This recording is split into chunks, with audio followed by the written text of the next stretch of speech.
Bienvenue mesdames, messieurs à cette revue de presse du vendredi 7 mars 2025. Enlèvement des patients dans 2 hôpitaux de Goma. Les États-Unis tiennent le 123 AFC responsable de toutes ces violations de droits humains, rapporte la référence plus. Les récents enlèvements des patients dans 2 hôpitaux de Goma au nord Kivu par le 123 AFC montrent une fois de plus son mépris pour la paix dans l'est de la RDC et son mépris pour la population de cette région. C'est ce qu'a déclaré le mercredi 5 mars l'ambassadeur des États-Unis en RDC. Selon la diplomate des États-Unis, il n'y a aucune excuse pour ces actes odieux. Les dénégations du 123 n'ont aucune crédibilité. Il doit être tenu responsable de toutes ces violations des droits humains.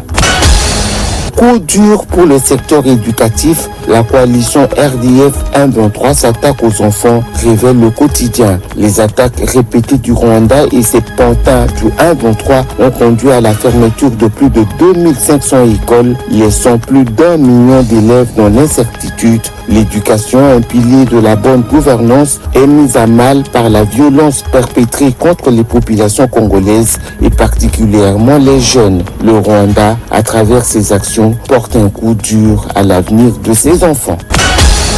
Banque, commerce et assurance à l'arrêt, les terroristes de l'AFC 123 financièrement asphyxiés, constate Econews, alors que les territoires contrôlés par les terroristes de l'AFC 123 sombrent dans une asphyxie économique avec des banques paralysées, un commerce au ralenti et des assurances inexistantes. La coalition rebelle se retrouve coincée par sa dépendance au système financier centralisé à Kinshasa, privé d'accès aux réseaux internationaux comme SWIFT, blacklisté par la communauté internationale et confronté à un risque juridique majeur. Les rebelles ne peuvent compter sur aucune banque ou assureur légitime pour opérer.